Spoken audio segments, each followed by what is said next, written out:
খবরে নজর রাখবো। শামশেরগঞ্জে অশান্তির জেরে খুন বাবা ও ছেলে, ছবি দিয়ে সোশ্যাল মিডিয়ায় সরব শুভেন্দু অধিকারী।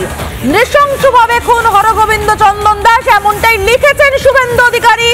আর কি লিখেছেন শুভেন্দু অধিকারী? লিখেছেন, আপনার লালিত পালিত জিহাদিরা খুন করেছে, আর কত হিন্দুদের রক্ত ঝরবে, আর কত রক্ত ঝরালে আপনার আত্মা তৃপ্ত হবে মাননীয়া। সোশ্যাল মিডিয়ায় মুখ্যমন্ত্রীকে আক্রমণ বিরোধী দলের নেতার, এবং তারপর বক্তব্যও দেন তিনি। এই নিয়ে কি বলেছেন শুভেন্দু অধিকারী, শুনুন।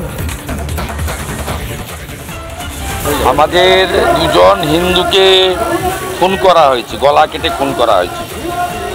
খুব প্যাথেটিক ইনফরমেশন আমরা পেয়েছি। বাবা হরগোবিন্দ দাস, ছেলে চন্দন দাস। অত্যন্ত বেদনাদায়ক খবর। আমাদের সঙ্গে নিউজরুম থেকে রয়েছে সিনেটর ময়ূখ রঞ্জন ঘোষ। চলে যাবো ময়ূখ রঞ্জন ঘোষের কাছে। ময়ূখ, বিরোধী দলনেতার দাবি মানলে মুর্শিদাবাদের ঘটনায় ইতিমধ্যে দুজনের মৃত্যু কনফার্ম। সমাজিত এই মুহূর্তে আমরা যে খবর পাচ্ছি, শুভেন্দু অধিকারী যে টুইটটা করেছেন, পরিস্থিতি কিন্তু একেবারেই ভালো নয়। এবং আমার বা বাংলার মানুষের ব্যক্তিগত ধারণা, পুলিশ মন্ত্রী বলে যে পোস্টটা আছে, পুলিশ মন্ত্রী নিশ্চয়ই ছুটিতে গেছেন। গরমকাল পড়েছে, পুলিশ মন্ত্রী নিশ্চয়ই দার্জিলিংয়ের ছুটিতে বেড়াতে গেছেন। পুলিশ মন্ত্রী বা রাজ্য পুলিশের ডিজি যদি অযোগ্য হন, তাহলে তার জন্য কি হতে পারে বাংলার মানুষের, এটা আমরা দেখাচ্ছি। আইন শৃঙ্খলা পরিস্থিতি কোল্যাপস করে গেছে রাজ্যতে। রাজ্য এখনো ভাবনা চিন্তা করছে গোটা রাজ্যে তারা আর্মি ডিপ্লয় করবে কি করবে না।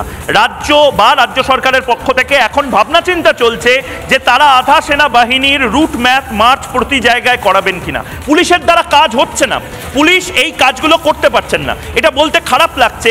এই ছবিগুলো মুর্শিদাবাদ জেলার। মুর্শিদাবাদ জেলা কোথায়? মুর্শিদাবাদ জেলা পশ্চিমবঙ্গ বলে একটি রাজ্যে। যে রাজ্যটি কোথায়? যে রাজ্যটি ভারতবর্ষের মধ্যে, ভারতের মধ্যে হরগোবিন্দ দাস, ভারতের মধ্যে চন্দন দাস বলে যারা আজ খুন হলেন। এখানে শুভেন্দু অধিকারী যে টুইটটা করেছেন, পরবর্তীকালে তার বক্তব্য, এবং আমরা যে বিভিন্ন জায়গা থেকে গ্রাউন্ড রিপোর্টিং করছি, পরিস্থিতি কিন্তু একেবারে ভালো নেই।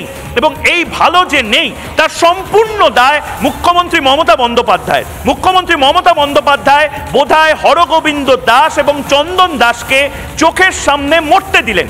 মুখ্যমন্ত্রী মমতা বন্দ্যোপাধ্যায়, পুলিশ মন্ত্রী মমতা বন্দ্যোপাধ্যায়ের জন্য হরগোবিন্দ দাস এবং চন্দন দাস, তারা আজ এভাবে গলা কেটে তাদেরকে খুন করা হয়েছে। রিপাবলিক বাংলা দায়িত্বশীল সংবাদ মাধ্যম বলে আমরা সেই ছবি দেখাতে পারছি না। সেই ছবি সাধারণ মানুষ দেখলে তাদের শনিবারের অসুস্থ বোধ করবে। তারা শনিবার বিকেলবেলা রিপাবলিক বাংলায় এই ছবি আমরা দেখাতে পারছি না, কিন্তু যে ছবি এই মুহূর্তে মুর্শিদাবাদের মানুষের আমরা দেখতে পাচ্ছি, ভয়ঙ্কর ছবি।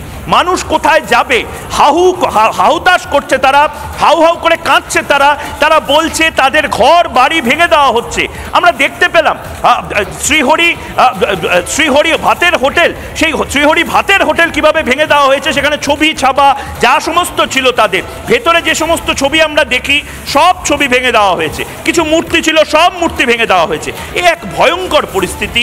দয়া করে পুলিশ মন্ত্রী নিজে এসে প্রেস কনফারেন্স করুন, বলুন যে তিনি এত অপদার্থতা কোথায় রাখছেন এবং কবে তিনি এই জায়গাতে অ্যাকশনটা নেবেন। সমাধিতা ঠিক তাই এই প্রশ্নটা উঠছে, কারণ পুলিশ যে অযোগ্য সেটা এই ছবি পরিষ্কার বলে দিচ্ছে। একের পর এক যে ছবি আমরা গতকাল রাত থেকে আমরা দেখিয়ে যাচ্ছি, লাগাতার আগুনের ছবি দেখিয়েছি, কিভাবে সরকারি বাস থেকে আরম্ভ করে জেপ থেকে শুরু করে বাইক থেকে শুরু করে দাউ দাউ করে আগুনে জ্বলেছে। ভয়ঙ্কর যে পরিস্থিতি মুর্শিদাবাদে আমরা দেখেছি, কার্যত শিউরে ওঠার মতো পরিস্থিতি।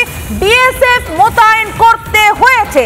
বিএসএফ মোতায়েন কেন করতে হয়েছে? কারণ নিশ্চিতভাবেই রাজ্য পুলিশ পরিস্থিতি নিয়ন্ত্রণে আনতে পারেনি।